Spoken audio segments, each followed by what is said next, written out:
Hare Krishna. Radha Mataji, Hare Hare Krishna, Krishna. Prabhuji, Dandavat Pranam. Hare Krishna, Sujata Mataji. Hare Krishna, Padma Mataji, Dandavat Pranam Mataji. Hare Krishna, Prabhuji, Dandavat Pranam, Prabhuji. Dandavat Pranam. Things we'll talk after the class. Okay.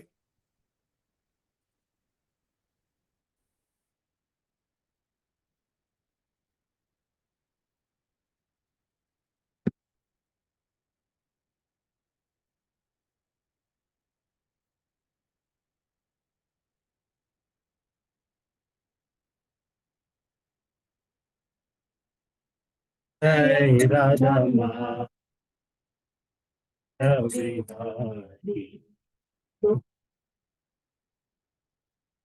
Girivaradhari.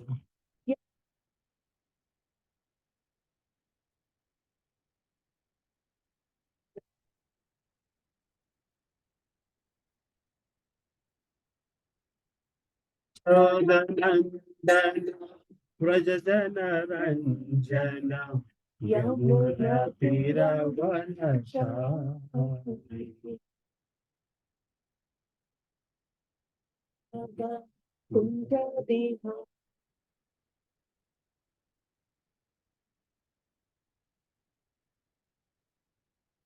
Jai Radha Madhava, Kunja Bihari.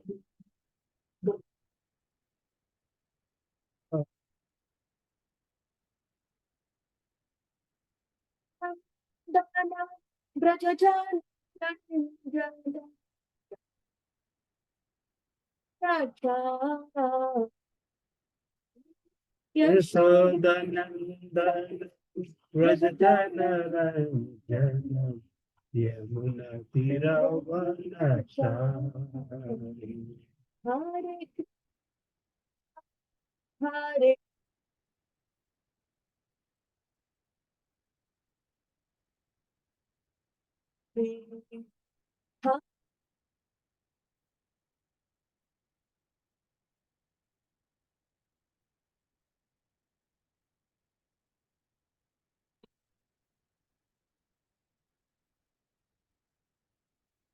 Krishna, Krishna Krishna, Hare Rama,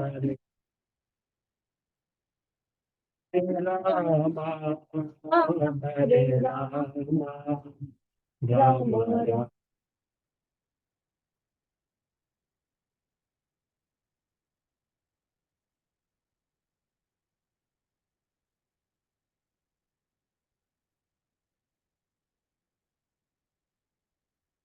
Hare Krishna, Prabhu, Dandavat. Sorry, late in Prabhu. Sorry.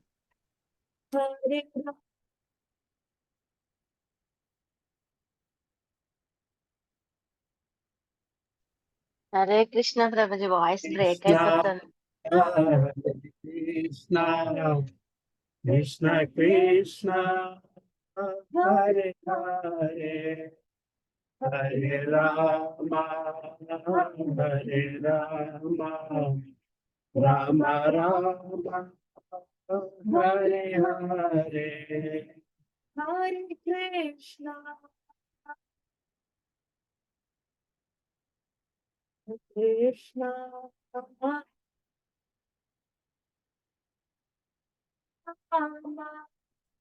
Hare Rama, Hare Krishna, Hare Krishna, Krishna Krishna, Hare Hare, Hare Rama, Hare Rama, Rama Rama, Hare Hare. Jaya Jaya Prabhupada, Prabhupada, Jaya Jaya Prabhupada, Jaya.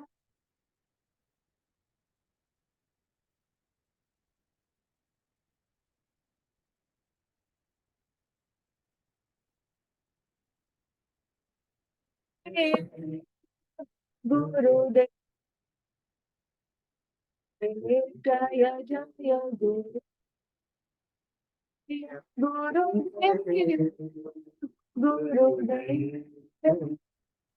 Gurudev Jaya Jaya Gurudev Nitai Gaura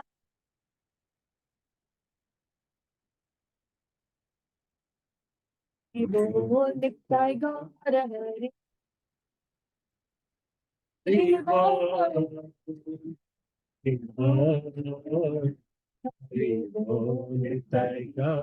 Hari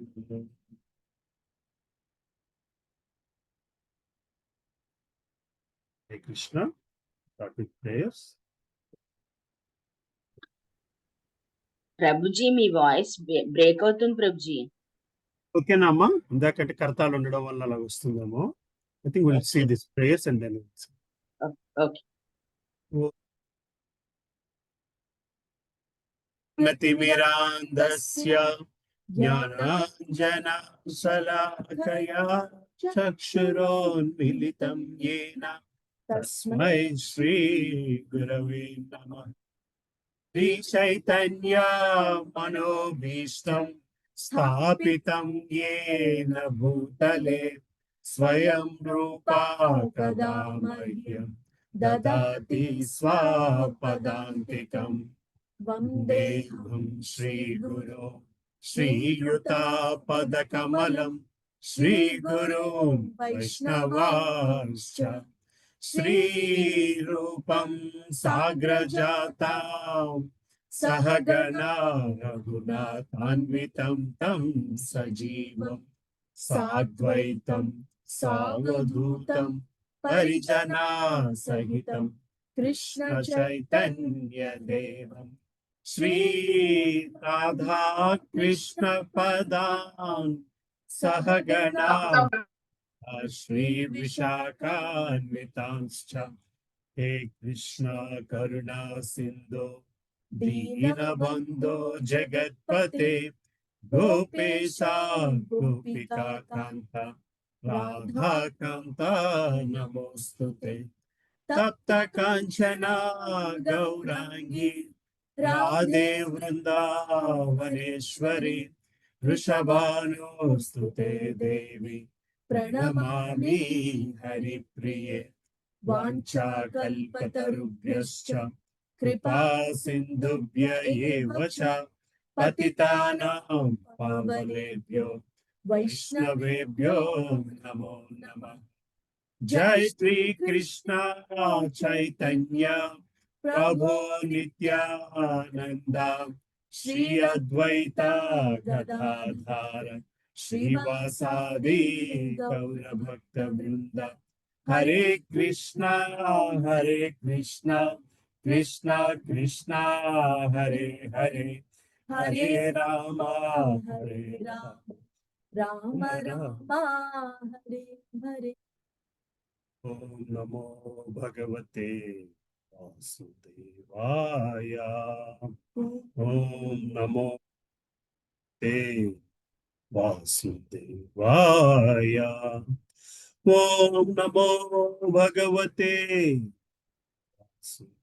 వాసుదేవాయ.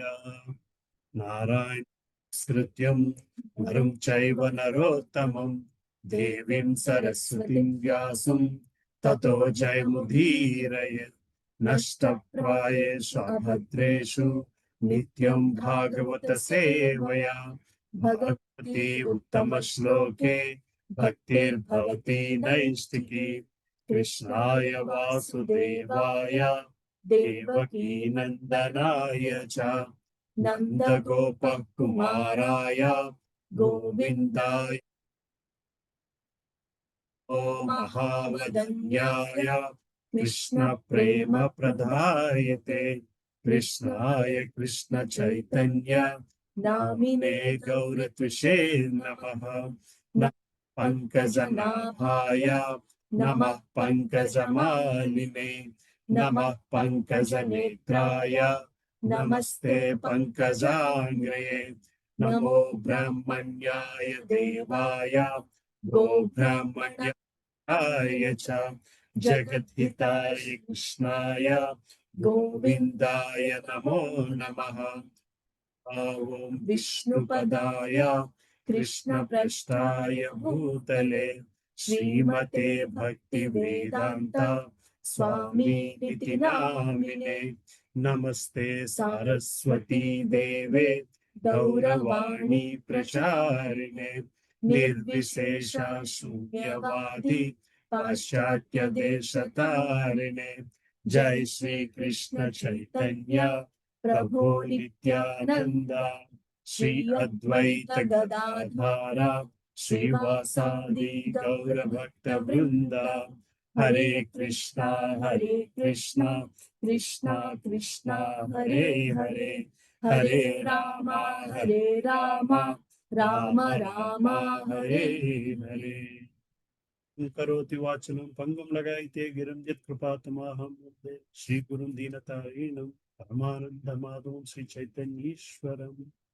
अपवित्रो पवित्रो वा सर्वावस्थगतोऽपि वा यस्मरेत् पुण्डरीकाक्षं स बाह्याभ्यान्तरशुचिः Shri Vishnu Shri Vishnu Shri Vishnu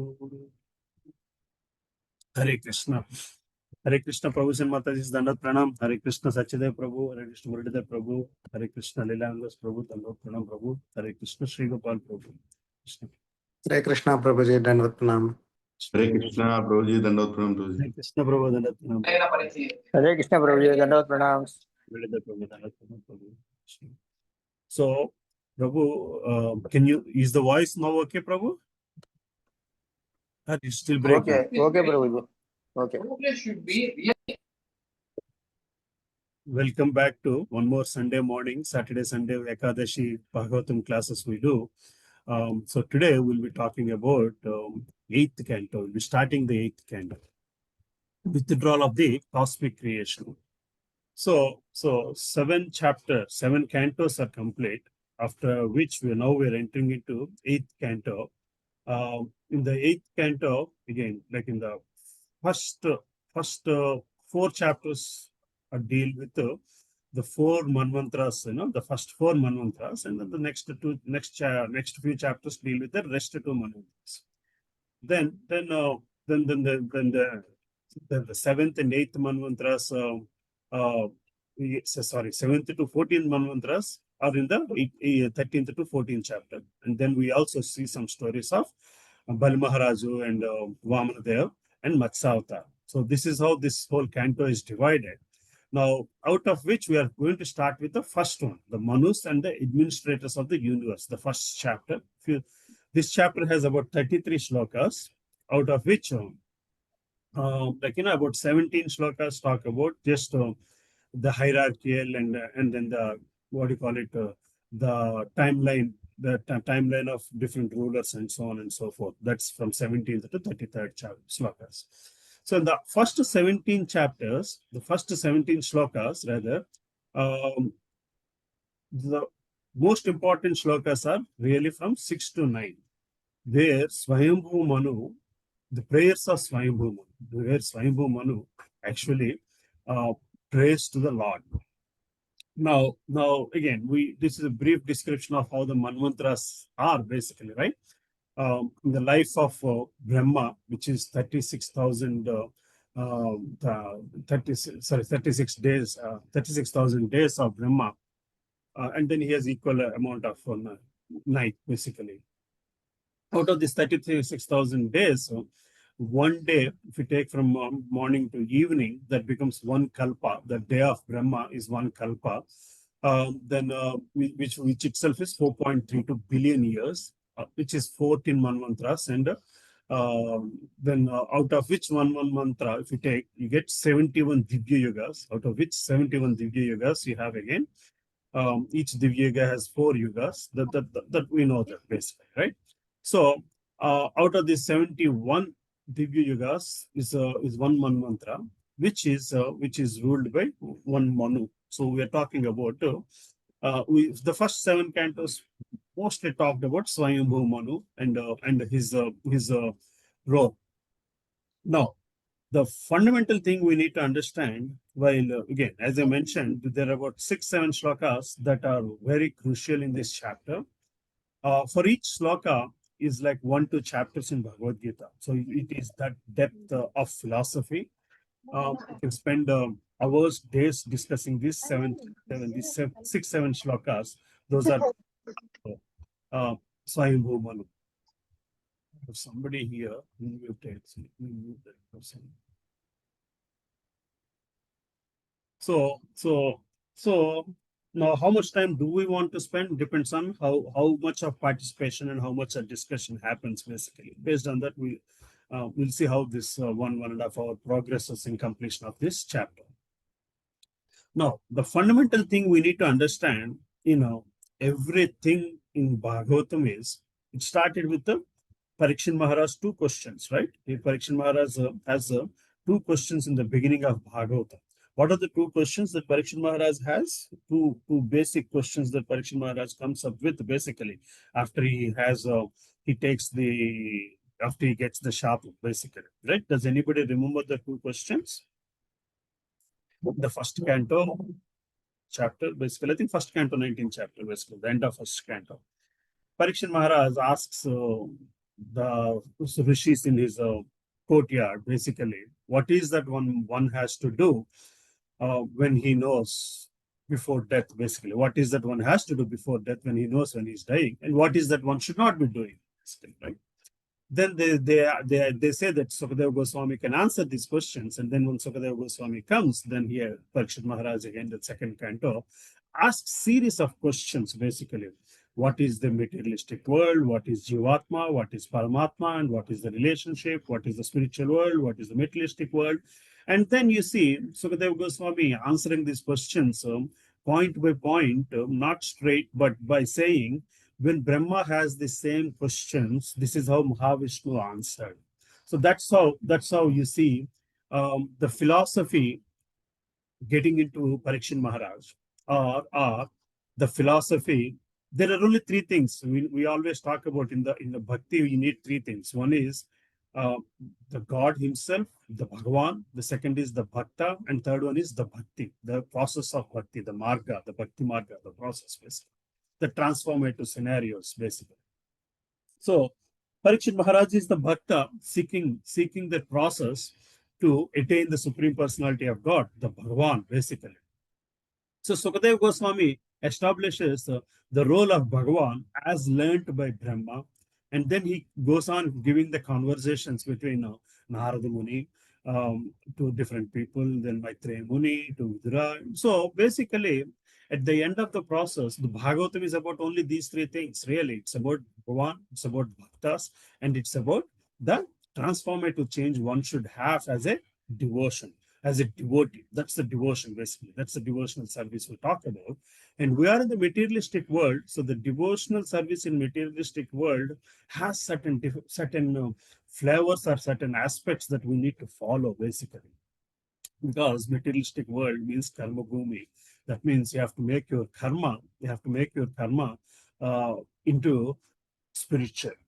That's the whole purpose of the journey, or the purpose of living entities on karma bhumi. Basically, they have to perform karma for basic life, and then attain the spirituality, and they have to see the element of spirituality in the karma bhumi and move to the spiritual world. For that, so my point of saying this is Parikshit Maharaj in chapter 8, in the 8th canto, first chapter, is again asking similar questions to Sukadeva Goswami. Very rarely we find chapters where there's a direct conversation between Parikshit Maharaj and Sukadeva Goswami.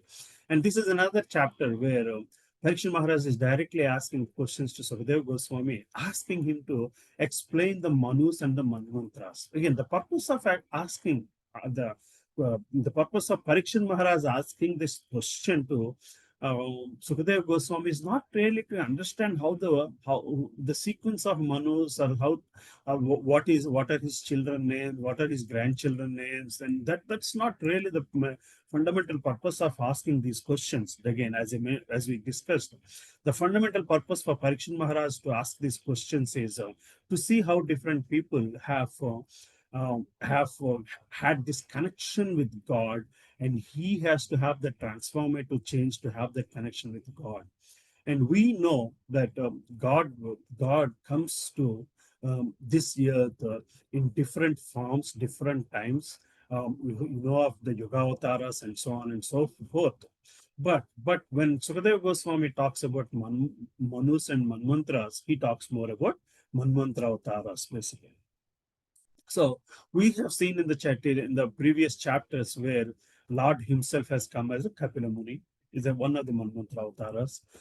So again, the purpose of understanding these Manmantra avatars is again not for information, but to understand the role and presence of Lord, and with single pointed purpose of transforming humans, transforming living entities, transforming all the living entities and giving them the path to spiritual world. So with that said, this chapter specifically talks about four manus, and then the canto itself talks about the next chapter in this canto is Gajendra Moksha. In Gajendra Moksha, the Lord comes again. That's one small Manmantra avatar where he comes as Hari and to rescue the Gajendra. So here again, as I mentioned, Parikshit Maharaj's main motto of asking these questions is to know more about the mantras, to know more about the pastimes of Lord more than to understand the sequence or understand the different names of who ruled what and all that. It's not about understanding the administrative aspect, but to understand the devotional aspect of these manus and their mantras. So in this particular chapter, Swayambhu Manu is again the ruler of the world. He is the ruler of the world. And you see how a ruler of the world, which means once we emphasize the word ruler of the world, which means he has access to the greatest opulences that are available in the world. Then yet you'll see how he understands, how he realizes what his position is, and how he surrenders himself to Supreme Personality of God. I was telling yesterday in a class, we recently heard this word in connection to surrender means, what devotional service means. In the last 1 week when we were in Vrindavan, this particular word came up, what devotional service means, and Prabhuji explained it.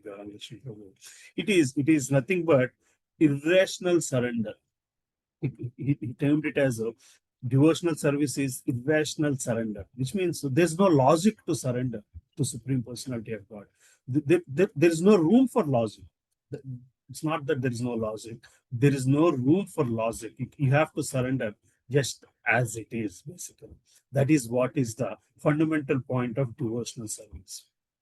Then such aspects are seen in Swayambhu Manu, basically, and his realizations and his prayers to the Supreme Personality of God. So this chapter specifically, the emphasis or the importance of this chapter is to understand the prayers of Swayambhu Manu. Having said that, let's try to read through the summary of the chapter, because I was trying to complete the chapter today. Again, as I mentioned, depending on how we interact during the next 1 hour, we will see if we can complete this chapter. If not, I guess the burden will be on the to take certain aspects. It's again not burden. It's our opportunity to hear this philosophy from His Grace Lilananda Prabhu on the Ekadashi in this week, basically. That will be a great opportunity for us to understand this philosophy from better perception. Having said that, I'll try to read through the summary of the first chapter. First of all, let me offer my humble, respectful obeisances unto the lotus feet of my spiritual master, His Divine Grace, Srimad Bhakti Siddhanta Saraswati Goswami Prabhupada. Sometime in the year 1935, when his Divine Grace was staying at Radhakund, I went to see him from Bombay. At that time, he gave me many important instructions in regard to constructing temples and publishing books. When I was reading this, I thought I definitely want to read this, because I just visited that place where Prabhupada is talking about.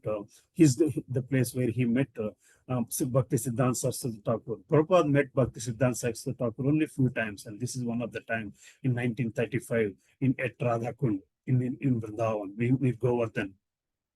At that time, he gave me many important instructions in regard to constructing temples and publishing books. He personally told me that publishing books is more important than constructing temples. Of course, those same instructions remained within my mind for many years. In 1944, I began publishing my Back to Godhead when I retired from family life in 1958, I began publishing Srimad Bhagavatam in Delhi.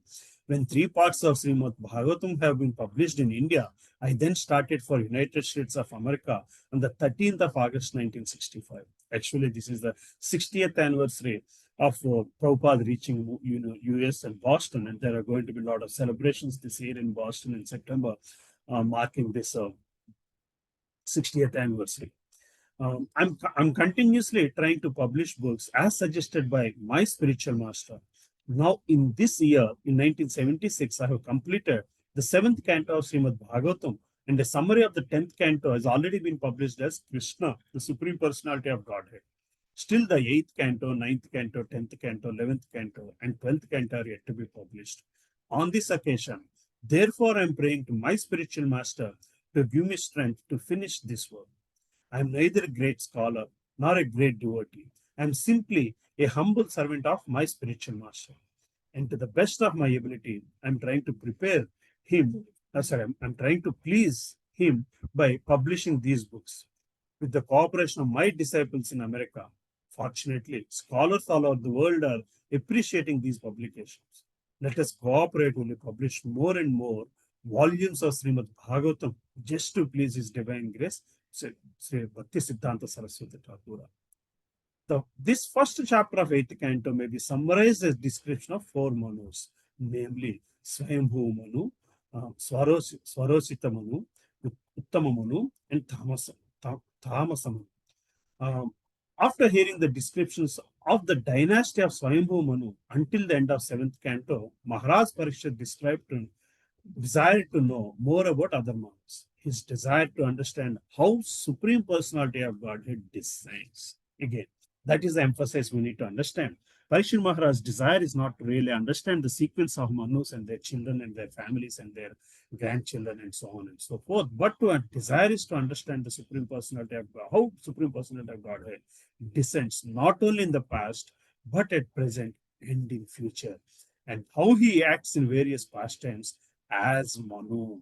Since Parikshit Maharaj was eager to know all this, Sukadeva Goswami gradually described all the manus, beginning with the 6 manus who had appeared in the past. So that's the sequence why we see sometimes certain storylines coming in and going out. Basically, the bottom line is, again, it's always described, Bhagavatam is nothing but a snapshot of human history, snapshot of the history of the Brahmanda, basically. So you get bits and pieces of things that are actually catered to the journey of Parikshit Maharaj for that 1 week, basically. So if you're talking about 8th canto, probably we're talking about 3rd day or so, basically. The first Manu was Swayambhu Manu. His 2 daughters, namely Akruti and Devahuti, Akruti and Devahuti, gave birth to 2 sons named Yajna and Kapila, respectively. Because Sukadeva Goswami had already described the activities of Kapila in 3rd canto, he now described the activities of Yajna. The original Manu, along with his wife, Satrupa, went into the forest to practice austerities on the bank of river Sunanda. They practiced austerities for 100 years, and then Manu, in a trance, found prayers to the Supreme Personality of God. So see, after spending 100 years in tapas, in austerity, then Swayambhu Manu, with realization, started to do the prayers to Supreme Personality of Godhead. Rakshasas and Asuras then attempted to devour him, but Yajna, accompanied by his sons, the Yamas, and the demigods, killed them. Then Yajna personally took the post of Indra, the king of heavenly planets. Again, here Yajna and Kapila both are considered to be gods, Manvantara avatars. The second Manu, whose name was Swarosicha, was the son of Agni, and his sons were headed by Dyuma, Susena, and Rochisma. In the age of this Manu, Rochna became Indra, the ruler of the heavenly planets, and there were many demigods headed by Tusita. There were also many saintly persons like Urja and Stamba. Among them was Vedasira, whose wife Tusita gave birth to Vibhu. Vibhu instructed 88,000 Dradavratas, instructed 88,000 Dradavratas are saintly persons on self-control and austerity. Uttama, the son of Priyumvrata, was the third Manu. Among his sons were Pavana, Sanjaya, and Yajnohatra. During his reign of this Manu, the sons of Vasishta, headed by Ramada, became the seven saintly persons. Satyas, Devasrutas, and Bhadras became the demigods, and Satyajit became Indra. From the womb of Sunartha, the wife of Dharma, the Lord appeared as Satyasena, and he killed all Yakshas and Rakshasas who were fighting with Satyajit. Again, this is it continues now from the next Manu. Thamasa, the brother of third Manu, was the fourth Manu, and he had 10 sons, including Krutu, Khyati, Nara, and Ketu. During his reign, the Satyakas, Haris, Veeras, and others were demigods. The seven great saints were headed by Jyotirdham, and Trisiksha became Indra. Harimedha begot a son named Hari in the womb of his wife Harini. This Hari, an incarnation of God, saved devotee Gajendra. This incident is described as Gajendra Moksha at the end of this chapter. Parikshit Maharaj particularly asks about this particular incident. Again, so this is a sequence of different manus that we see, right? But so what is that means? In every mantra, you have 6 types of people. In one day of Brahma, you have 6 types of people that are there to take care of the materialistic world, basically. The Manus, the demigods, and then the sons of Manus, and then the lord of demigods Indra, and then the 7 sages, Saptarushas, and most importantly, there is always Manmantra avataras by God to put people in the right path. We see that prominently in Kapila preachings, basically. Again, this is how the setup or the system of designed by the Supreme Personality of Godhead works that fulfills our human desires, and in the process of fulfilling our human desires, we should attain the moksha marga and get back to the spiritual world. So that's the basic design of the world. But here, Parikshit Maharaj's personal interest is not to understand this design of the world, but to understand his position and to understand his relationship with God and to understand how he can attain moksha marga. So in the process, we were given so many instructions which gives us the opportunity to go through the transformative change and make the karma kanda as a from the elements of karma kanda to take the birth of karma yoga and bhakti yoga and get into the spiritual world, right? So let's try to understand the first shloka. The Parikshit Maharajas asks these questions. You want to read, Nana, the first shloka? Hare Krishna. Shri Rajovacha Swayam Bhuvasyeha Guru Vamso Vistarachyutaha Yatra Vishvasrajam Sargo Manun Anyan Vadasva.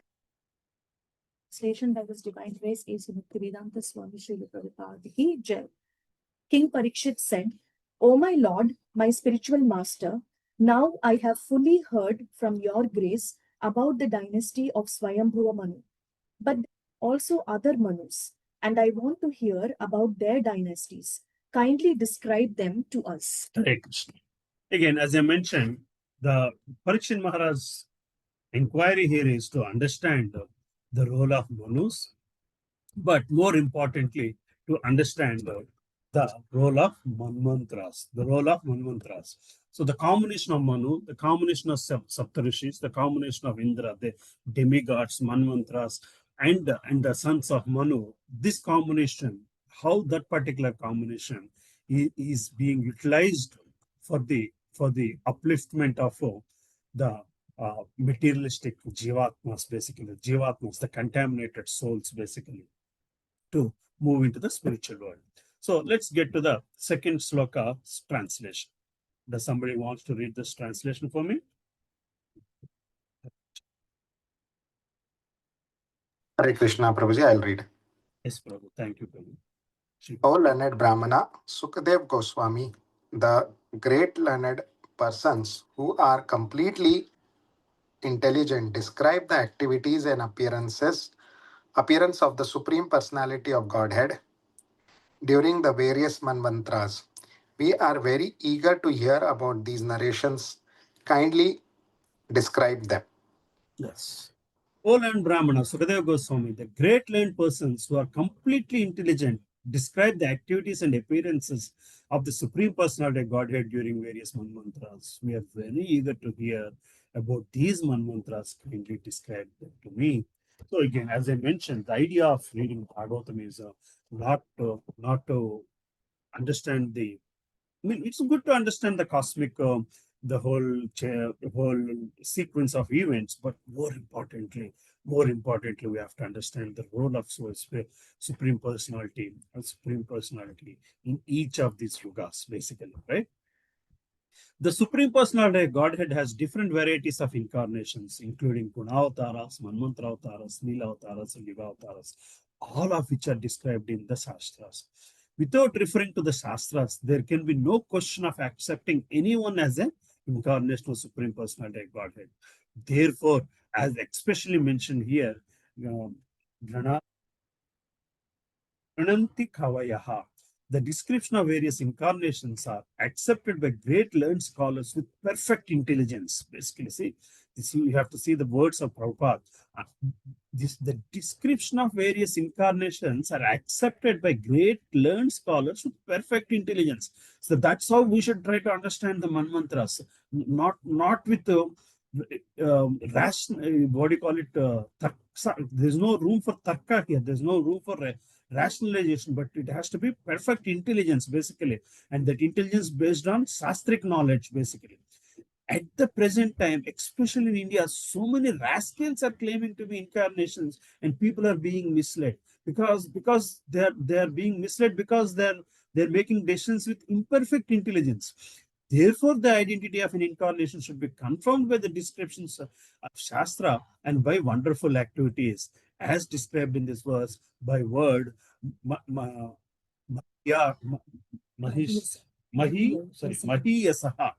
The activities of an incarnation are not ordinary magic or jugglery, but are wonderful activities. Thus, any incarnation of Supreme Personality of Godhead must be supported by the statements of Shastra and must actually perform wonderful activities. Parikshit Maharaj was eager to hear about the Manus of different ages. There are 14 Manus during the day of Brahma, and the age of each Manu lasts for 71 yugas. Thus, there are thousands of Manus during the life of Brahma. So, what it means is there are thousands of the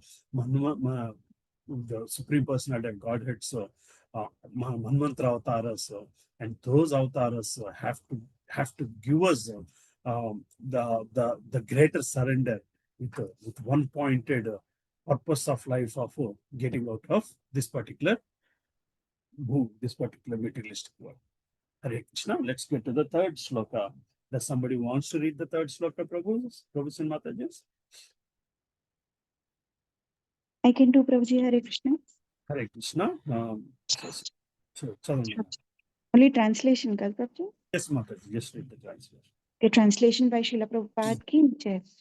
O learned Brahmana, kindly describe to us whatever activities the Supreme Personality of Godhead, who created this cosmic manifestation, has performed in the past manvantras is performing at present and will perform in the future Manvantras. Hare Krishna.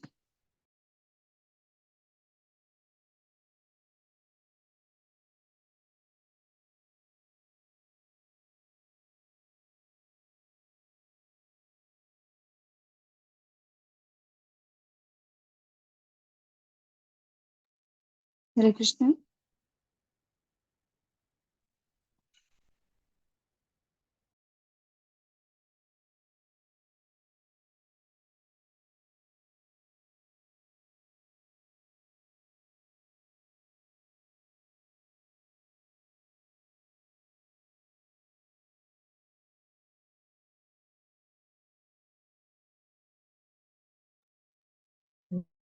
I think it's disconnected. Rather, they are disconnected.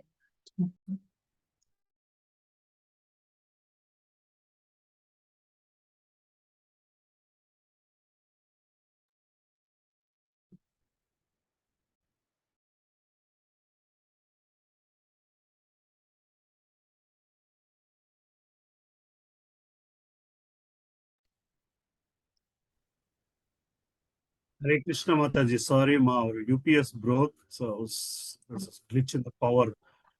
So Mali Chadamantara. yeah, yes, Mataji, please. Sorry. Translation by A.C. Bhaktivedanta Swami Srila Prabhupada ki jai. O learned Brahmana, kindly describe to us whatever activities the Supreme Personality of Godhead, who created this cosmic manifestation, has performed in the past Manvantras, is performing at present, and will perform in the future Manvantras. Hare Krishna. Hare Krishna. So this is what Parikshit Maharaj's next question is basically, right? Just not understand the mantras, but also understanding the Supreme Personality of Godhead's activities, his leelas, basically, right? His pastimes. In the Supreme Personality of Godhead side, that both he and other living entities present on the battlefield had existed in the past, they existed in the present, and they would continue to exist in future. Past, present, and future always exist, both for the Supreme Personality of Godhead and for ordinary living entities. So, Nityanam, Chaitanas, right?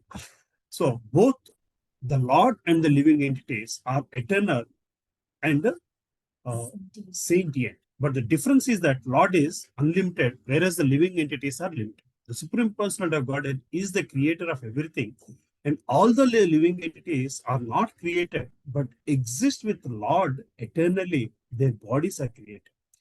Whereas the Supreme Personality of Lord's body is never created.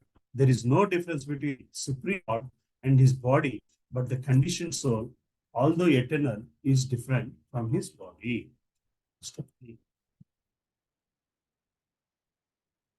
Okay. Hare Krishna, can you hear me, Amma? Yes, Prabhuji. Did I lose you Yes, again? Prabhu. Okay. Yes. Thank you. So again, here, Prabhupada in his purport explains a reference from Bhagavad Gita, where we and the Supreme Personality of every living entity and the Supreme Personality of Godhead existed forever. But we are in a materialistic body, we are in materialistic world, we are in materialistic consciousness, whereas the Supreme Personality of Godhead is never born, never taken birth, never take, he's there forever, basically, right? So with that time, with that my frame of mindset, we need to understand Sukadeva Goswami's answers. Let's try to get to the fourth shloka.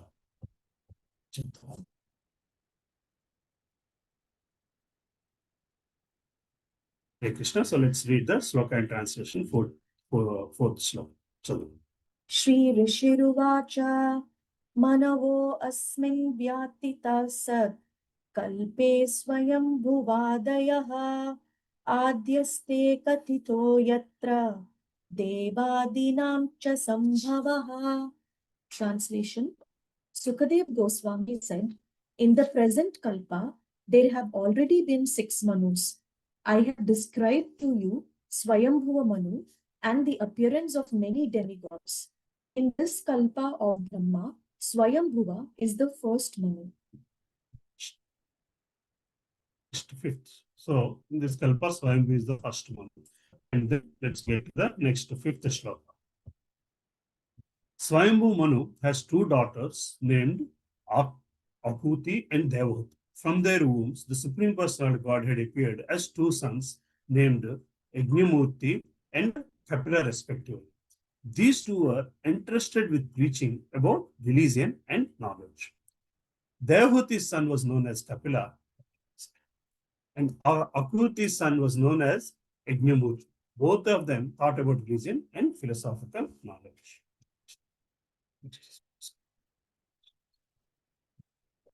In the sixth sloka.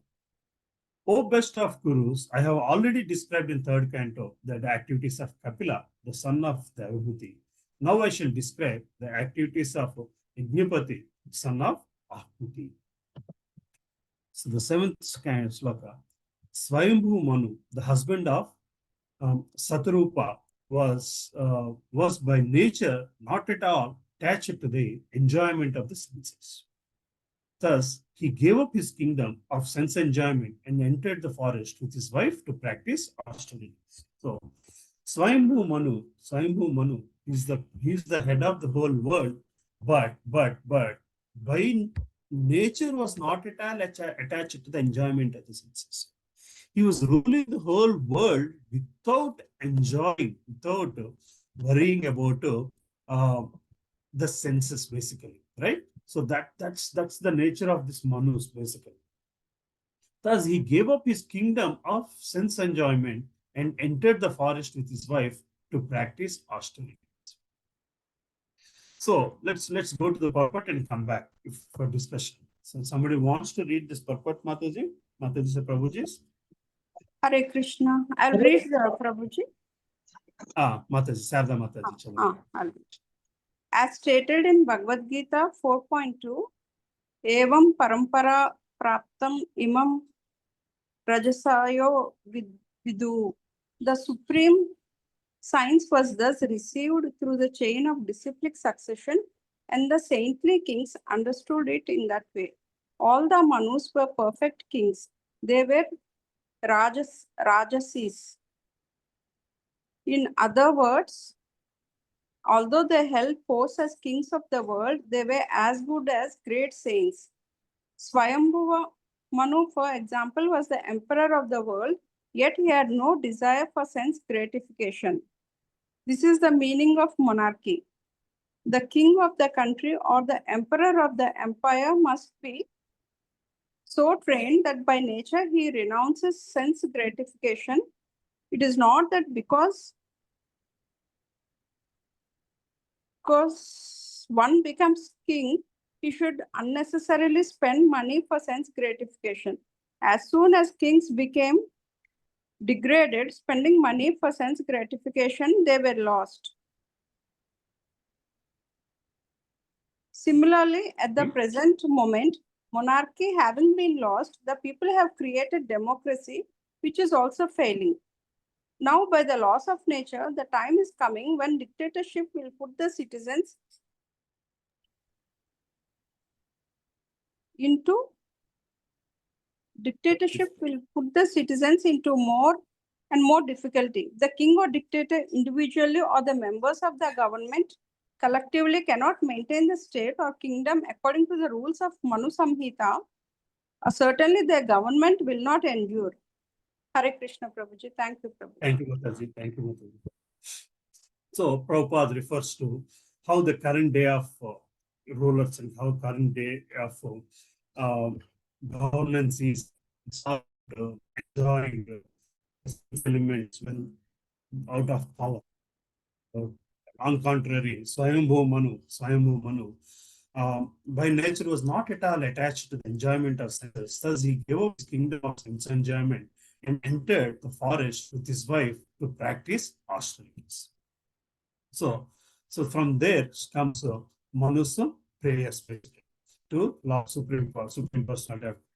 Let's get to them. Ocean of Bharata, after Swayambhu Manu had thus entered the forest with his wife, He stood on one leg on the bank of river Sunada, and in this way, with only one leg touching the earth, he performed great austerities for 100 years. While performing these austerities, he spoke as follows. Srila Vishwanath Chakravarti commented that the word Allah means that he chanted or murmured to himself, not that he lectured to anyone. So Swayambhu Manu, after spending 100 years in austerity, then with his realizations, with his transformation, he starts to speak from sloka number 9 to sloka number 16. These 7 slokas are the prayers of Swayambhu Manu. Let's start from here, little deep dive into discussion and so on. Krishna, can somebody read the translation?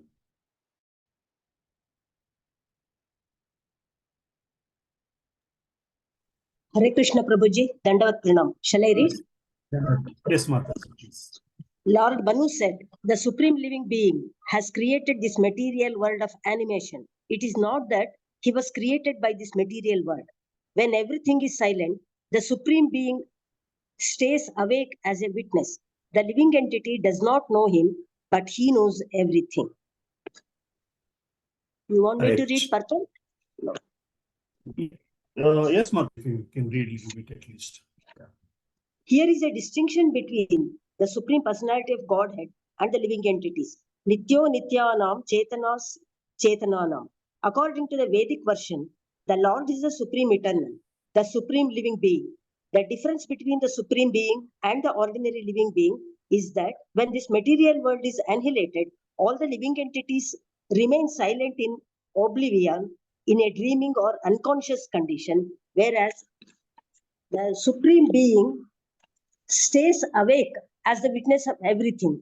This material world is created. It stays for some time and then it is annihilated. Throughout these changes, however, the Supreme Being remains awake. In the material condition of all living entities, there are 3 stages of dreaming. When the material world is awake and put in working order, this is a kind of dream, a waking dream. When the living entities go to sleep, they dream again. And when unconscious at the time of annihilation, when this material world is unmanifested, they enter another stage of dreaming. At any stage in the material world, therefore, they are all dreaming. In the spiritual world, however, everything is awake. Hare Krishna. Hare Krishna. Hare Krishna. So here Manu is telling this to whom? He's telling to all the Manushya. He's telling it to all people, everybody basically. Prayers to Supreme Personality of Godhead are nothing but preachings for us. Supreme Living Being has created this material world of animation. It is not that he was created by this material. So you should understand. The material world did not create the Supreme Personality of Godhead. The Supreme Personality of Godhead created the material world. The person who is responsible for the material world, who is not responsible by the material world, he is what we call the Supreme Living Entity, Supreme Personality. When everything is silent, when everything is still silent, still the Supreme Being stays awake as a witness. The living entity does not know him, but he, the Supreme Personality, the Supreme Living Entity, so Supreme Living, knows everything. So this is the first distinction of our understanding of the God, and where we should put the position of the Supreme Personality of Godhead. Basically, he is the one who is responsible for everything, and nothing else is responsible for him. Basically, nothing else is responsible for him. The materialistic world has the stages of dreaming. So when the whole materialistic world is annihilated, all the living entities remain silent in oblivion. Basically in a dreaming of or unconscious condition. At that time also, the Supreme Lord is awake and he's witnessing of everything that is happening. We live in an unconscious state in every day, basically, right? When we are dreaming, when we are daydreaming, when we are actually dreaming of things that is not even real, basically, right? For all these things, like, the Supreme Personality of Godhead is a witness, basically. So we normally think, only when we go to God, temple, God sees us. After that, we can do whatever we want, right? But Half the the speakers. Krishna, somebody. But the Supreme Personality of Godhead is the witness for everything. So let's get to the next shloka number 10. Within this universe, the Supreme Personality of Godhead, in his super soul feature, is present everywhere. Wherever there are animate and inanimate beings. Therefore, one should accept only that which is allotted to him. One should not desire to infringe upon the property of others. Lot number of times Lilananda Prabhu says to us, you are what you are when you are alone, basically, right? That's what defines you, basically.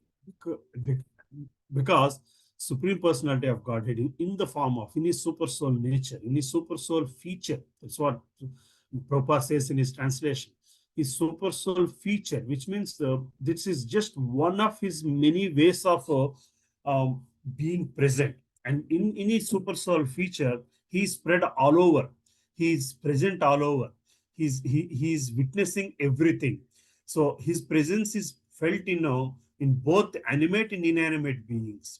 Therefore, one should be very careful about what we are doing. One should accept only those things which are allocated to him, which are allotted to him. One should not desire to infringe upon the property of others. And Swayambhu Manu himself, when he had all the property, he just left it, and he's now searching for that transformative change in his journey back, basically, right?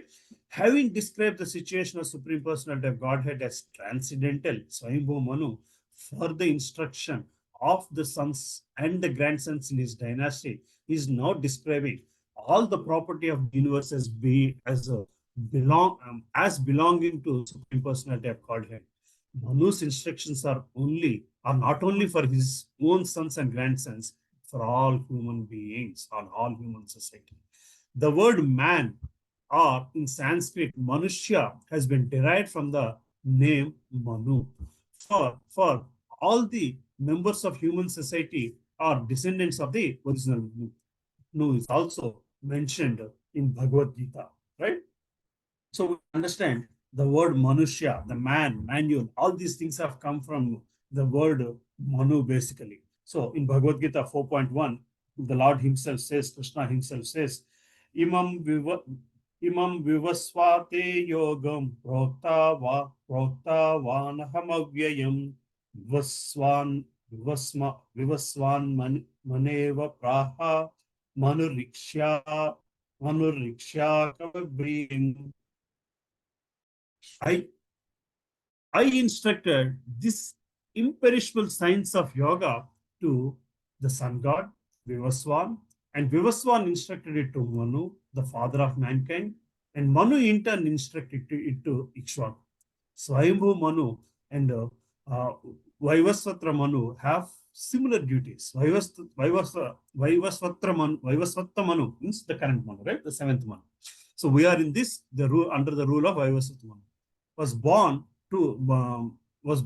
of the sun god. Vivaswan and his son was sun god Vivaswan, and his son was Ikshvaku, the king of the earth.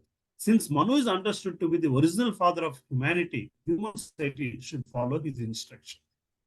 So Srila Prabhupada, in his wonderful purport, so again reiterates why we should follow the instructions of Swayambhu Manu instructs that whatever exists, not only in the spiritual world, but even within the material world, is the property of the Supreme Personality of Godhead, who is present everywhere as the super consciousness. So Bhagavan Krishna also says in Bhagavad Gita, he talks about his superior energy and inferior energy, and the material world comes from his inferior energy.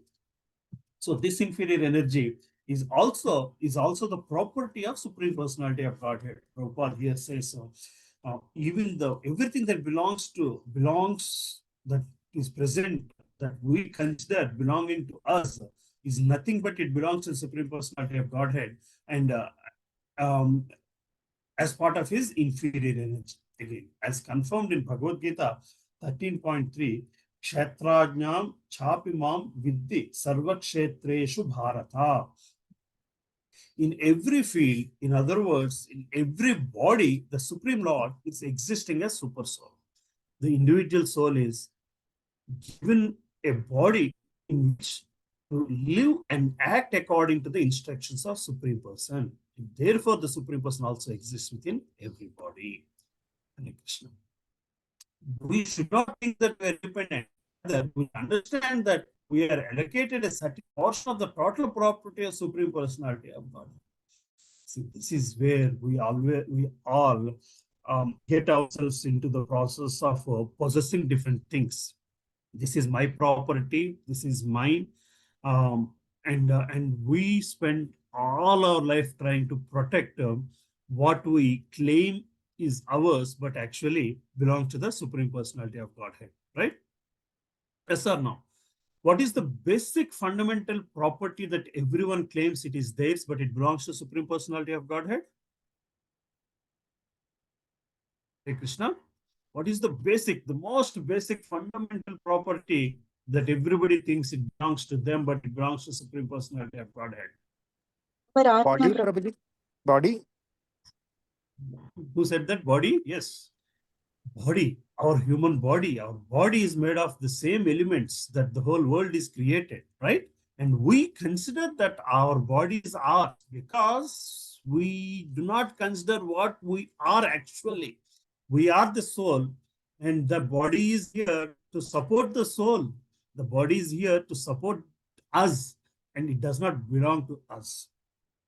The house is here to support our living. The car is there to support our transportation. The body is there to support the soul's existence, our soul's activities in materialistic world. So support by the mercy of the Supreme Personality of Godhead, the body is here to fulfill the contaminated soul's desires in the materialistic. When that soul gets to that purity of state, when that soul gets to the uncontaminated state, so it does not require the body anymore. So our fundamental thinking has to start somewhere, that the property that I think is mine, the body is also. If we start thinking the body is mine, you're actually infringing into God's property. You're trespassing God's property, claiming that it is yours. The more you're trespassing, the more you're infringing into God's property, that somebody's property that is not belonging to the soul. You have simply have signed up for one more lifetime. You have simply have made an agreement with God. I am not done with this body. Give me something similar. This understanding will lead to perfect communism. Communists think in terms of their own nations, but the spiritual communism instructed here is not only nationwide but universal. Nothing belongs to any nation or to any individual person. Everything belongs to Supreme Personality of God. That is the meaning of this verse. The more we think, certain thing belongs to us, the more we have to consciously make an effort to serve the Supreme Personality of Godhead, to get out of that feeling that this belongs to me, this belongs to me. Atmavasya Atmavasyamidam Vishwam. Whatever exists within this universe is the property of Supreme Personality of Godhead. The modern communistic theory and also the idea of United Nations can be reformed. Indeed, rectified by the understanding that everything belongs to Supreme Personality of Godhead. The Lord is not a creation of our intelligence, rather He has created us. The Lord is not our creation. Is not creation of our intelligence. He owns us. He created us. Atmavasyamidam Viswam Isavasumidam Sarvam. this universal communication can solve all problems of the world. So once when the world can understand, once every entity of this world can understand their true nature, they can understand their true boundaries, they can understand their true journey, and that that can resolve all the problems of the world. For the problems of the world are created by this false perception of boundaries that we draw. And once that is cleared by the philosophy or the spirituality of the understanding of what Manu wants us to understand from his prayers, so then we all get into the path of liberation, and we all realize our true nature of the liberated soul. One should learn from Vedic literature that one's body is also not the property of individual soul, but is given to the individual soul according to his karma. So the body itself is not our own. It has come a product of our conditioned nature, basically. Karmana daiva netrana januddeho upattaye. The 84 lakhs different bodily forms are missions that are given to the individual soul. Again, this is confirmed in the Bhagavad Gita 18.61. Ishvara sarva bhutanam hruddesa arjuna tishtati amayan sarva bhutani yandra rudhani mayayayam. Supreme Lords is situated in everyone's heart, O Arjuna, and is directing the wanderings of all living entities who are seated as on a machine made of material energy. The Lord, as the Supreme Soul, sits in everyone's heart and observes various desires of the individual soul. The Lord is so merciful that he gives the living entities the opportunity to enjoy varieties of desires in suitable bodies, which are nothing but different machines, basically. These machines are manufactured by the material ingredients of external energy. The external energy are the Nuna Shakti, which means the inferior energy, and thus the living entities enjoy or suffers according to his desires. This opportunity is given by the super soul alone, basically. Hare Krishna. So this is our true state, and this is what we should understand. Understanding of this should help us surrender irrationally to the Supreme Personality of Godhead, for that's the only the path of liberation. So we belong to a place where initially I mentioned karma kanda. So whatever we do is called karma kanda. So a lot of us do, or every one of us, every living entity, for the life, for the survival, have to perform karma at the karma kanda. When that karma kanda becomes, when you add austerity to it, it becomes yajna, basically. What kind of austerity that you can add to karma kanda? You disown the fruits. When you can disown the fruits of the fruitive activities, when you disown the fruits of karma, that's an austerity. That becomes yajna. And when you perform yajna, the Supreme Personality of Godhead, as the yajna bhakta, as the he, as the recipient of the yajna, he becomes happy that you are doing your karma without any attachment. Then once he becomes happy, he in the form of super soul gets connected to your existence, or he gets connected to the unconditioned nature. The soul starts to transform and gets connected to the soul, and that yoga becomes bhakti yoga. Then that yoga transforms one human being into start surrendering to the God. And once you start surrendering to the God, your karma becomes more service to the God. And then that becomes the bhakti yoga. Then that is the transformative change that is needed to make Jivatma, what do you call it, liberated soul. Everything belongs to the Supreme, and therefore one should not usurp others' property. We have a tendency to manufacture many things, especially nowadays we are building skyscrapers and developing other material facilities. We should know, however, that the ingredients of the skyscrapers and missions cannot be manufactured by anyone but by the Supreme Personality of Godhead.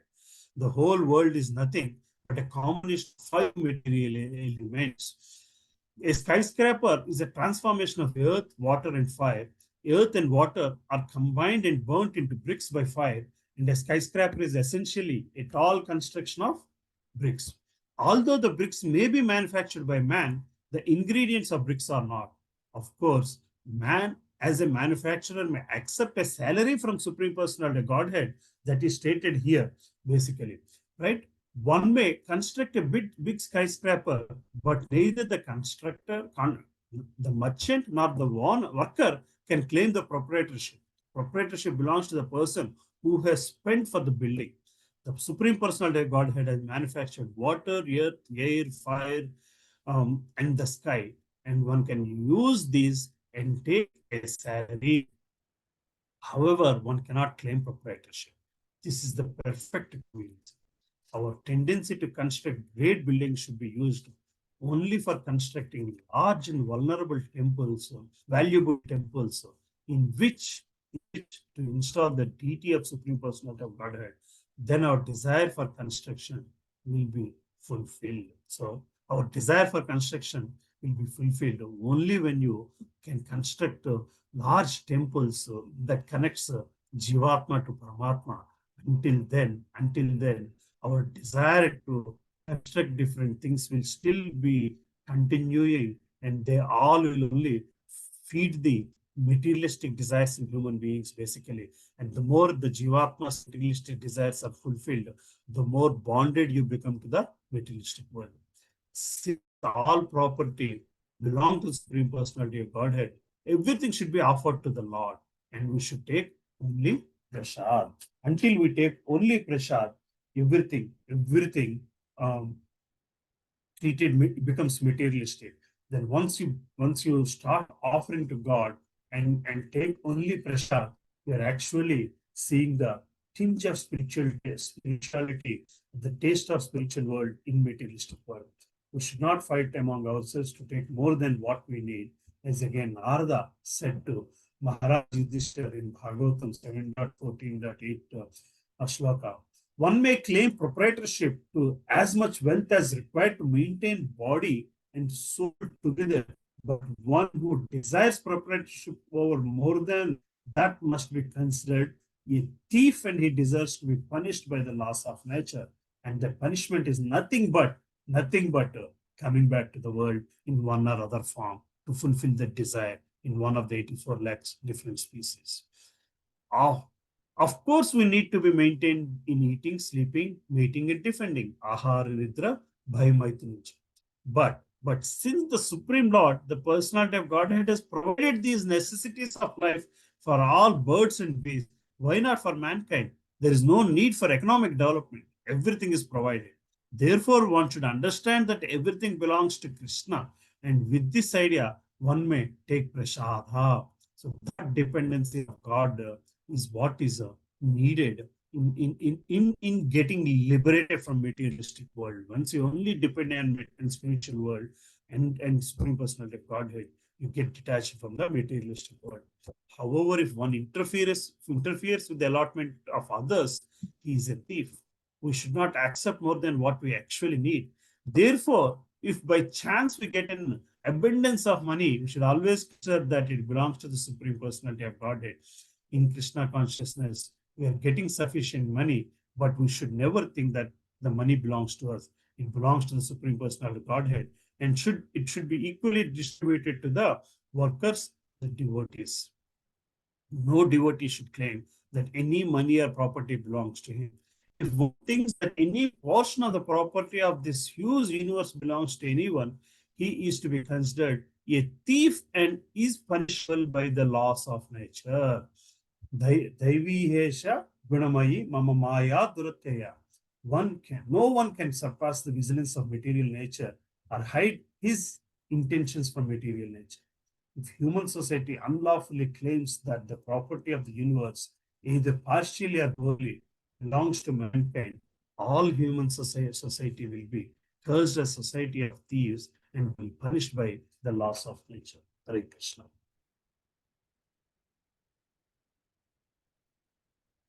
Prabhupada takes this opportunity to explain us this prayer of Swayambhu Manu. Within this universe, the Supreme Personality of Godhead in his super soul feature is present everywhere, wherever there are animate or inanimate beings, chara jara achara. Therefore, one should accept only that which is allocated to him. One should not desire to infringe upon the property of others. All, all materialistic world attached, all the principles of living this materialistic world unattached and getting attached to Krishna or getting attached to Supreme Personality of God is described in this purport. It remains like, in one of the sessions that Radheshyam Prabhu was saying, attachment, alternate attachment. Detachment from God is nothing but alternate attachment. More you have attached to something else, you are being detached from Supreme Personality of God. And you see in Kali Yuga is only attachment. My property, my car, my thing, my that thing. Basically, you draw the boundaries, you protect those boundaries by agreements and so on and so forth. Fighting that we have to have the agreement with Supreme Personality of Godhead, and nothing is worth of agreeing to. Right. Mataji, any questions? This is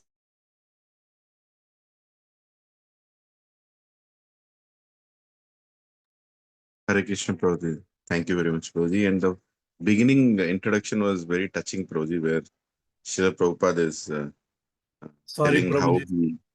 Hare Krishna. My connection has been pretty bad, I guess. Did I lose everybody, Prabhu? No, we can still hear you, Prabhuji. Can you hear me? Yeah, I can hear you, Prabhu. Sorry. So till where did No, I was just. Okay, sorry. Hare Krishna. Go ahead, Prabhu. Sorry, you're saying No, something. go ahead, Prabhuji. No, I was just saying that the beginning introduction was so powerful, especially what you spoke and what Srila Prabhupada, how he started praising his instruction from his spiritual master for this chapter. It's a great meditation, and those prayers of Swayambhu. Thank you, Prabhuji. You can continue. Thank you, Prabhu. So we did about 11th. I was thinking to do till 12th chapter, 12th shloka, because I don't want to just call it complete, Prabhu, because this is powerful philosophy basically. Is that okay, Prabhu, Lilananda Prabhu? So that means most of it will come to the Ekadashi class basically. Prabhuji, that's fine. Don't think about the next class. Give what Okay. Krishna is inspiring you to give. Okay, Prabhu. Okay, Yeah, Prabhu. thank you, Thank you, Prabhuji. Hare Krishna. So this is the next 11th shloka. 10th shloka అయిపోయింది కదా, 11th shloka. Hare Krishna, can somebody read the 11th shloka for me? Hare Krishna 11th Prabhuji, shloka Dandat translate. Pranam. Shall I read Dandat it? Pranam Madhuri Mataji. Hare Krishna. Yeah. Translation. Although the Supreme Personality of Godhead constantly watches the activities of the world, no one sees him. However, one should not think that because no one sees him, he doesn't see. For his powers to see, he is never diminished. Therefore, everyone should worship the Super Soul, who always stays with the individual soul as a friend. Purport. So Offering although the praise Supreme to- Yeah. one minute, Amma, then we will go there. Although Yeah. the Supreme Personality of Godhead constantly watches the activities of the world, no one sees him. That's the problem. That's the problem, right? We all expect to see him. We are, because in the materialistic world, everything is visible, and we take that as a parameter for understanding in spiritual world. However, one should not think that because no one sees him, he does not see. For his power to see is never diminished. Just because we are not able to see, it does not mean that we are not being watched. Therefore, everyone should worship the super soul who always stays within the individual soul as friend again. So again, that means again, you should be aware of the super soul. Because he's not watching, it does not mean he can do anything. At the same time, because he's watching, you should not really have to feel that he's like a boss subordinate relationship. He's just your friend. The super soul is watching, is protecting, is staying, is instructing, guiding, as a friend. But if we do not understand and if we do not establish our relationship with that particular friend, we are doomed. We are left here forever. So Manu, the Swayambhu Manu is instructing everybody, turn inward for the whatever you're turning outward. See, for the soul, the outward is the body and the body does not belong to you. When the soul can turn inward, it can discover the wonderful friend that is sitting as a super soul along with the individual soul, and which is there to guide and direct and take you back to the supreme, to the Goloka, to the Vaikuntha Loka, to the lokas that does not have to worry about the cycle of birth and death. So let's see the purport by Srila Prabhupada. Srila Prabhupada ki jai. Hare Krishna Mataji. Can you continue, Mataji? Yes, Prabhuji. Thank Yeah, purport. Offering prayers to Krishna, Srimati Kunti Devi, the mother of the Pandavas, said, Alaksham sarva bhutanam antar bahir avasthitam. Krishna, you reside both inside and outside of everything. Yet the unintelligent conditioned souls can't see you. In Bhagavad Gita, it is said that one can see the Supreme Personality of Godhead through Gnana Chakshu, eyes of knowledge. He who opens these eyes of knowledge is called a spiritual master. Thus, we offer our prayers to the spiritual master with the following sloka. Om Ajnana Timirandasya Jnananjana Salakya Chakshur Anmilitam Ena Tasmai Shri Gurave Namaha. I offer my respectful obeisances unto my spiritual master, who with the torchlight of knowledge has opened my eyes, which were blinded by the darkness of ignorance. Gautamiya Tantra. The Guru's task is to open the disciple's eyes of knowledge. When the disciple is awakened from ignorance to knowledge, he can see the Supreme Personality of Godhead everywhere, because the Lord actually is everywhere. Andantarasta Paramanu Chayantara Stam. The Lord resides within this universe. He resides within the hearts of all living entities, and He resides even within the atom. Because we lack perfect knowledge, we can't see God, but a little deliberation can help us to see God everywhere. This requires training. With a little deliberation, even the most degraded person can perceive the presence of God.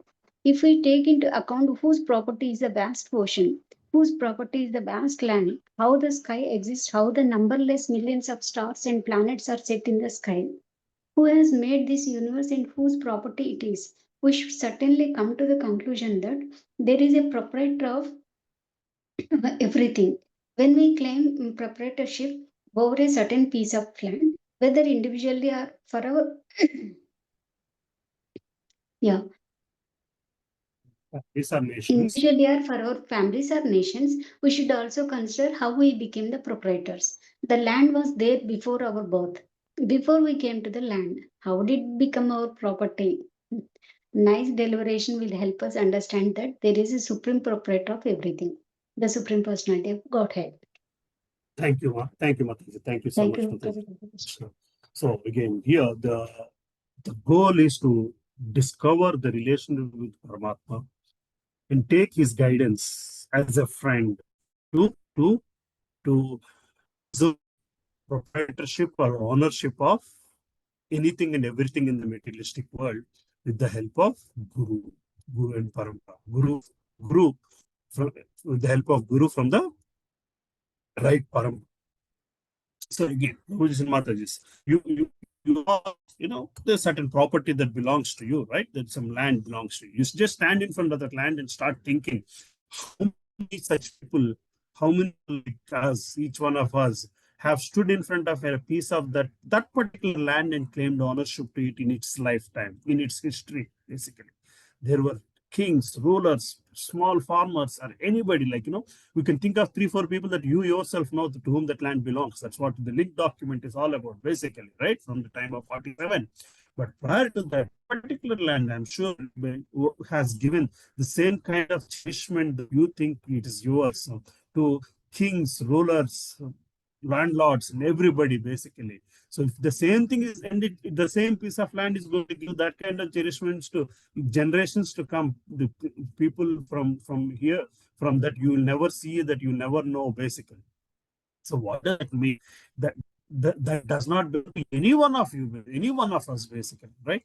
That's what here Prabhupada is again trying to explain it to us. And the reason to understand such explanation is to understand how delicate and how feeble, how delicate and how feeble and how what do you call it, breakable our situation is, and yet we try to take best comfort out of it, and yet we try to take the best comfort out of it by calling it our possession, and leaving the thing that we should actually call our possession, the relationship with Supreme Personality of Godhead in the form of Paramatma. That's the position that we should take comfort with, basically, right?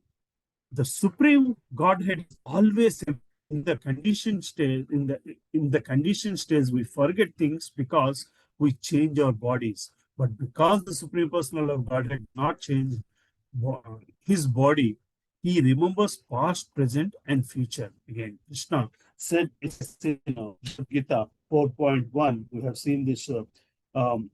We have already seen this sloka. I spoke to the God for least acquired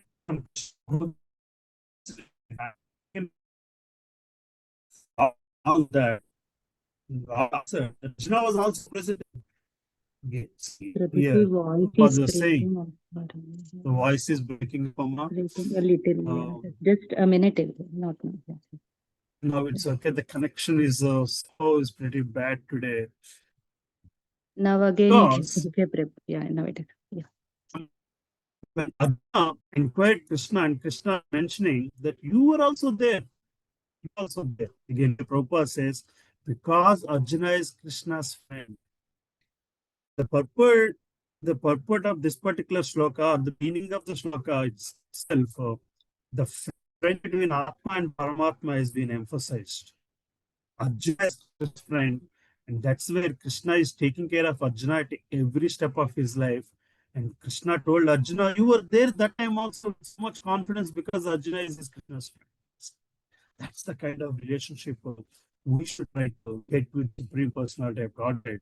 But God knew that we were there with him all along.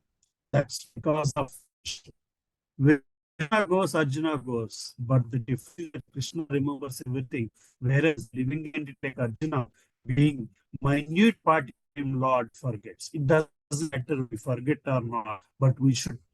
If God thinks we are his friend, he's going to take care of us, take us wherever we go. So that's the fundamental assurance or fundamental thing that we should crave for from this particular sloka. Therefore, it is said the Lord's vigilance is never diminished. This is also confirmed in Bhagavad Gita in 15.15 sloka. The Supreme Personality of Godhead in his Paramatma feature is always present within the hearts of all living entities, and from him comes memory, knowledge, and forgetfulness. This is also indicated in the verse by the word Suprana, which means friend. In Svetaswara Upanishad, it is therefore said, again, we know this whole analogy where Prabhupada quotes time and again from Svetaswara Upanishad. Two birds are sitting on the same tree as friends. One bird is eating the fruit of the tree, and the other is simply observing. So the bird that is eating the fruit of the tree basically is the Atma, not is only busy eating or busy possessing, consuming things of the material world, while the other is simply sitting and observing. observing bird is always present as a friend to the eating bird and giving him remembrance of things he wanted to do.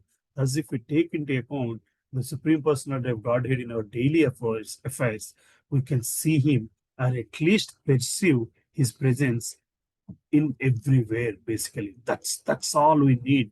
We need to one way or other discover his presence in everything that we are doing. In one way or other, we have to feel and enjoy the relationship with that presence in everything that we are doing in the materialistic world. Chakshurasya rasya narishyati. The word chakshurasya narishyati means that although we cannot see him, this does not mean that he cannot see us, nor does he die when the cosmic manifestation is annihilated. The example is given in this connection that the sunshine is present when the sun is present, but when the sun is not present or when we cannot see the sun, that does not mean that the sun is lost. The sun is there, but we cannot see it. Similarly, although we cannot see the Supreme Personality Godhead, in our present darkness, our lack of knowledge is always present, seeing our activities. So it is that is standing between us and our experience, our yoga with Bhagavan, our yoga with Supreme Personality of Godhead is the contamination of our soul, and is the materialistic intelligence. The lack of intelligence is nothing but the materialistic intelligence. We see this in time and again, what do you call Puranjana Charita, how these two things come together and forget the Supreme Personality of Godhead. He is the witness and the advisor. Therefore, by following the instructions of the spiritual masters and studying the authorized literatures, one can understand that God is present before us, seeing everything, although we have no eyes with which to see him. Hare Krishna. So the fundamental thing from this sloka is we should understand that the presence of God is everywhere. It's just that we lack the vision, the not the simple ability to see, but the vision of intelligence, the vision of intelligence that is contaminated by the materialistic contamination that is preventing us to see and experience his presence around us. The moment we see that, we should be able to discover and understand and cherish that relationship with the Supreme Personality of Godhead.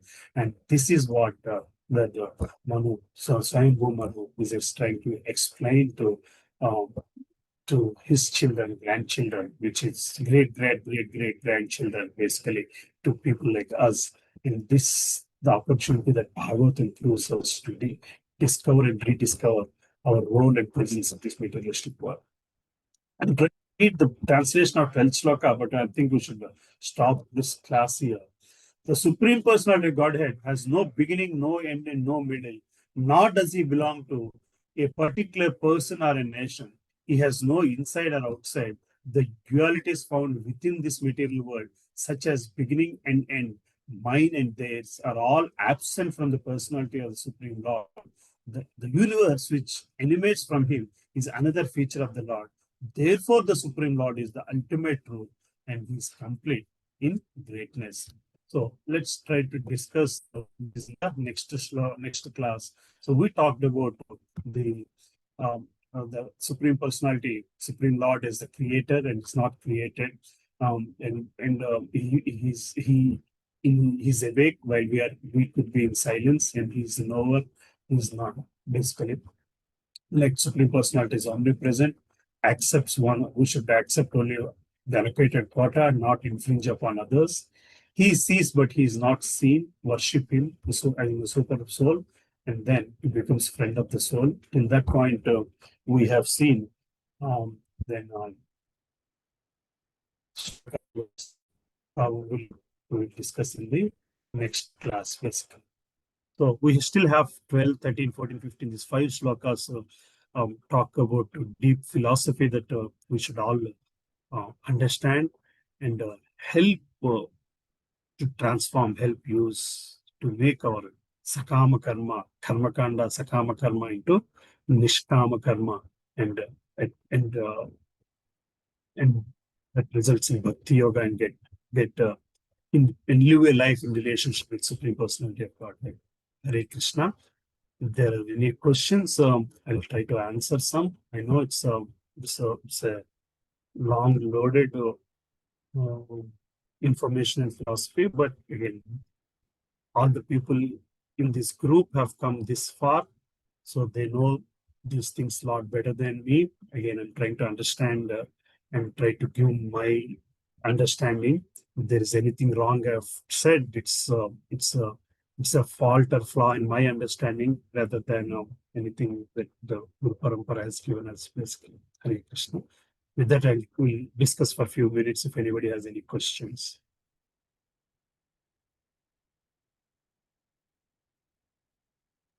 Hare Krishna Prabhuji.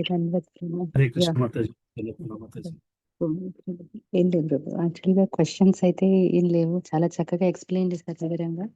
ఒకటి main ఇక్కడ భగవంతుడు తర్వాత పరమాత్మ రెండిటిని చాలా చక్కగా వివరించి చెప్పారు ఫస్ట్ మొత్తం అన్ని శ్లోకాల్లో కూడా.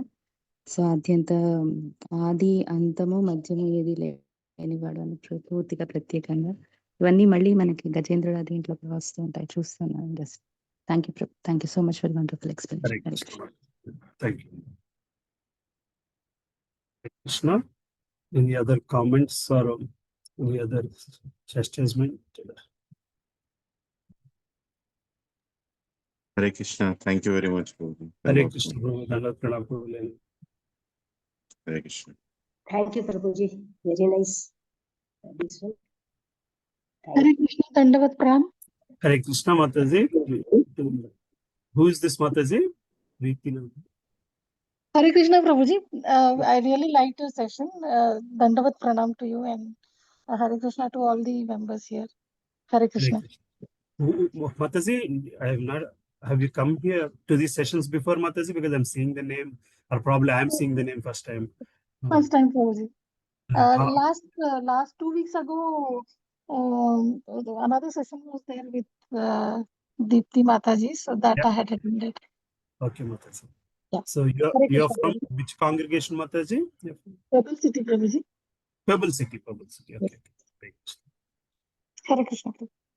Thank you, Mataji. Thank you for attending. This class happens on Saturdays, Sundays, and Ekadashis. So yeah. Okay. Yeah. I'll be attending to you. Hare Krishna. Hare Krishna. Krishna Prabhu. Hare Krishna Prabhuji. Dandavat Pranam Prabhuji. Excellent class. Dandavat Pranam Prabhu. How are you, Prabhu? Okay, Prabhuji. Fine. Thank you, Prabhuji, for your class. Hare Krishna. I'm leaving. Okay, Prabhu. Hare Krishna. There are no questions, so we can now close the class. Yeah, Hare Krishna. Vancha Kluptaru. Prasanda Bhyacha. Patitana Pavana. Vaishnava. Manta Vaishnava. Hare Krishna. Closing the session here, Mataji. Shilpa Mataji. Thank you. Thank you, Prabhuji.